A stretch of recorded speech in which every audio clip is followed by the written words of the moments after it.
Boston Celtics fans are incredibly happy today after winning their 18th NBA championship, breaking that tie with the Lakers for the most in NBA history. But unfortunately, outside of Celtics fans, most fans of basketball in the NBA are incredibly disappointed with this NBA Finals. Now, me personally, I was looking forward to this matchup. I thought Boston had the better team top to bottom, but when you got the Dallas Mavericks, Luka Doncic at only, 25 years old, making it to his first Finals game, Kyrie Irving, who's been there before, getting back there with the Mavericks. I was hoping for a compelling story, even if it didn't bring the same amount of eyes that, if Steph Curry was in there or even LeBron, something like that. Maybe not as compelling for the average fan, but for basketball fans, maybe we could get a cool series.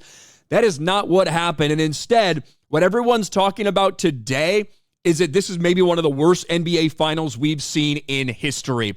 Worst NBA Finals ever, trending after Celtics destroy the Mavericks in Game 5. And I think certainly the amount of blowouts we had didn't help. When you look, Game 1 was a blowout. Celtics dominated. Game 2, slightly more competitive, but still it felt like the Celtics had the edge the entire time.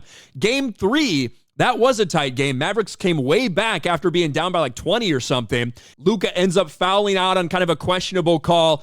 Finally, in Game 4, the Mavericks take one, but that was also a blowout. And now Game 5, the deciding game, ends up being a blowout for the Celtics as well. When we look at these ratings, it's also been one of the lowest rated in terms of viewership that we've seen over the past 20 years. You have to go all the way back to 2007 to see lower rated games than this outside of the bubble games and immediately in the recovery of COVID, that type of time frame.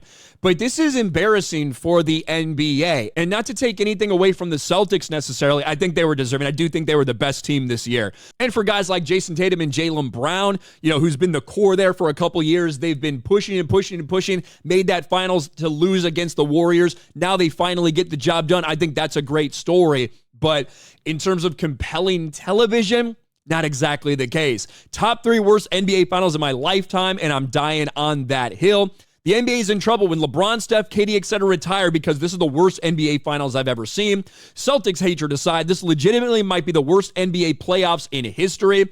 Congrats to the Boston Celtics on winning the NBA title. This is by far the most boring and worst NBA postseason we've ever witnessed.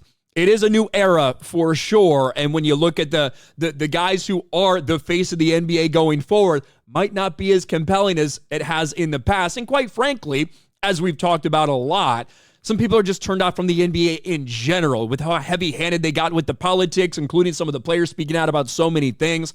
But this is where we are. Congrats to the Boston Celtics. I do think they were the best team across the entire season. They were the most deserving.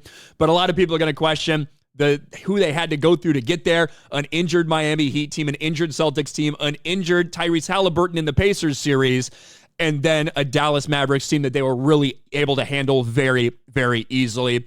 What do you guys think about this? Let me know in the comments section below. Smash a like button, subscribe to the channel, ring the bell for notifications, share this video out there, and I'll talk to you later.